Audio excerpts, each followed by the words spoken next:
Welcome back, Clover's Reptile family. Thanks for joining us on this video. Take the moment to subscribe, like, hit the notification button, and comment down below. Today, we're going to show you guys what happens when you get bit by a Western Hognose.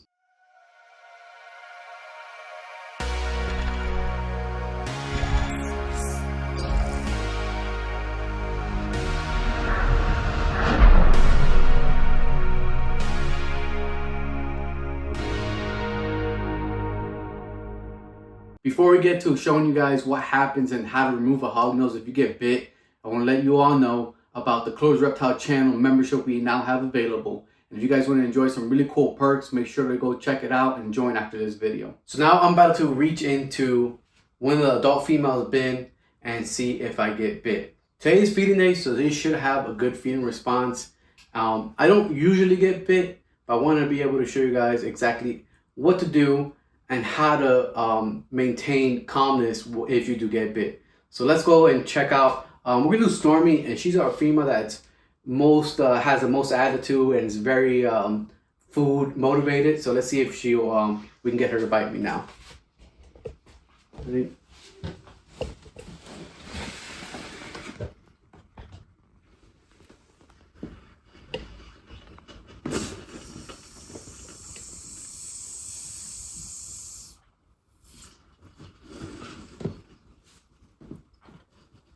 All right, so she bit me.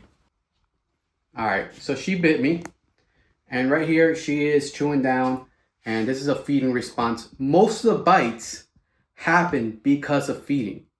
So what we're gonna do is we're gonna show you guys how to remove it, because you don't want them to let them chew on you like that really deep.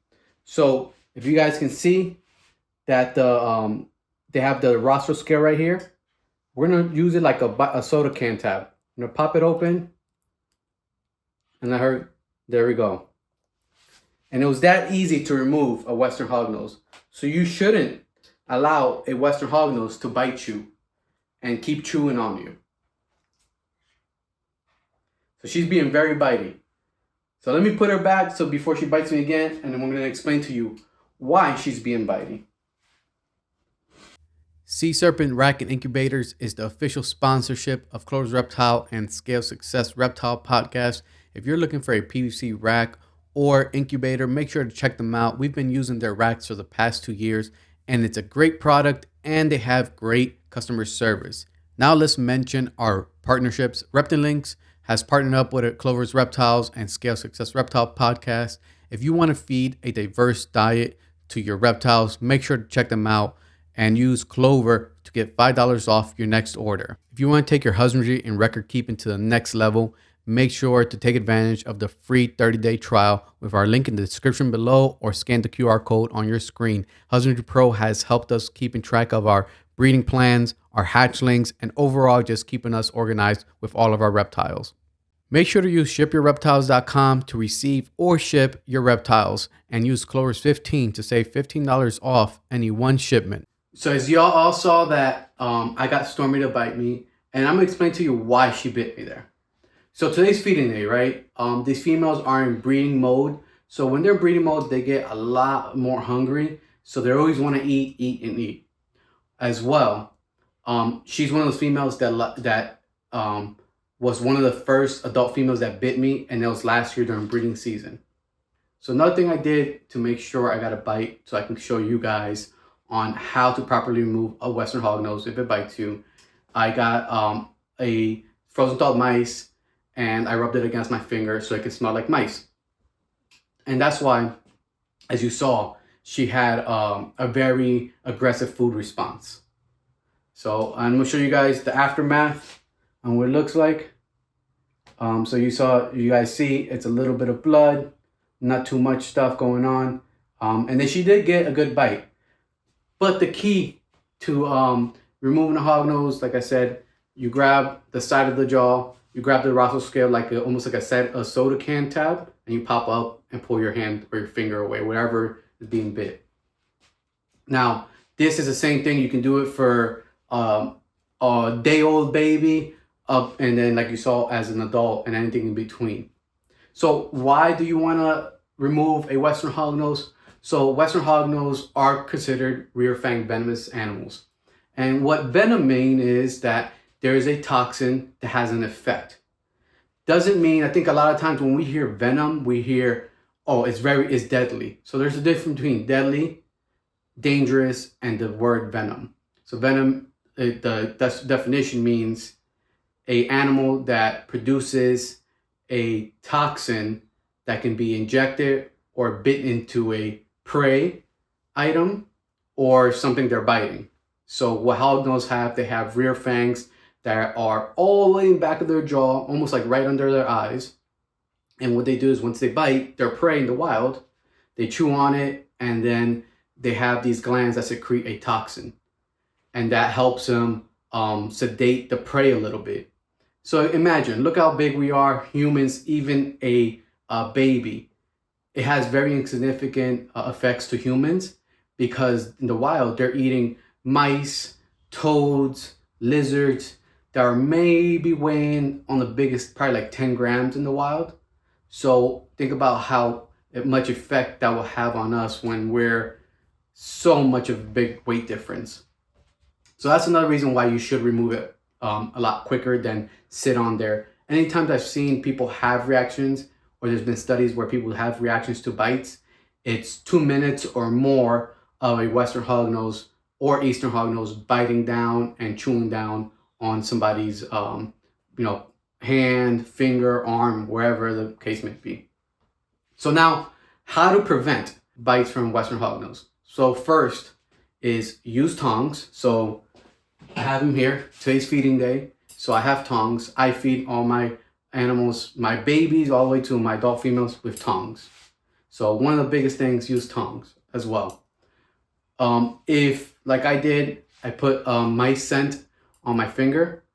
If you are feeding, once you're done feeding one animal, or you're gonna go handle a different type of, even not Western hognose, other reptiles, or wherever the case may be, make sure you go wash your hands very well, hand sanitize, or use gloves like I do as well sometimes while you're feeding, so it's easier to remove that scent from your hands.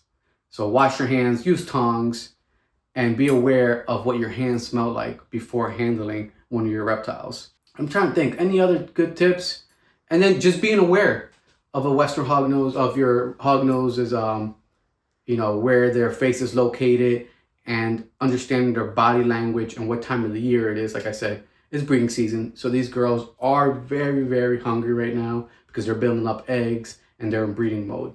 So be aware of that as well. So like that female, Stormy, when she's in breeding season, and sometimes even in general through the year, she always loves to eat. And she's our biggest female, actually. So what happens is when I open that enclosure in that tub is I pay attention where her mouth is and her head. And if I see that her body is really jerky and she's flicking her tongue a lot, then I try to lead her away like this with one of her fingers and then grab her. And majority of the time, if my fingers don't smell like mice or any type of food prey item, then she calms down in my hand. I can easily hold her without her trying to bite me. No, also too, Stormy's just being Stormy. That's right. Stormy's just being Stormy. Like I said, she's one of our, that's why I chose her to do it. And I could probably pick one of these babies that we have here as well. And some of these babies are very hungry too when they're during that fast growth process in their life. So they want to eat almost every day as well. And the same process. Sometimes they come out, I open the tub, and they come out with their mouth just wide open like this. And you can stick your finger in it and they'll bite it. And the same technique. You grab the sides of the jaw and pop open like a soda can tab. Okay, so we were trying to get a baby to bite my dad. Instead, one bit me. So, can you see him? Right there. Right there? Yep. Okay, so you can see he also has the little nose, so you just pull that up. Okay. And they come off as well. It's the same exact technique. So we just wanted to show you guys how it'd be with a baby. Wow. He's still going after. You're angry, huh? Aren't you? Yeah, you got me pretty good. See? Okay, well. Hey! He got you again? He got me again. So, So that's really it for this video. You know, make sure you guys take time, rewatch this, and just be careful when you are handling your reptiles, especially on days that it is time to feed, because they do get feeding response. One of the biggest things, you know, we get when we're at shows, do hognose, do they bite? What I tell everybody is all animals can bite. You just got to understand the animal behavior, educate yourself, and this is why we're bringing this video to you guys, so you guys can get educated on why they bite, how to prevent the bites, and how to remove them if you do get bit. So removing them should be the last source that you guys should be want to do. You always want to tongue feed and all that other stuff to prevent the bite. Another thing too, as I said in the beginning of the video, we now have Clover's YouTube channel membership. So if you guys want to take advantage of some really cool perks, make sure you guys go check it out and join after this video. Make sure you guys subscribe, like, and comment below. Hit the notification button so you guys know every time we upload a video. I'm trying to think. Leilani's behind the camera right now. Any one last word before we let our viewers go? No? All right, everybody. Like I said, thank you again. And we'll see you guys in the next one.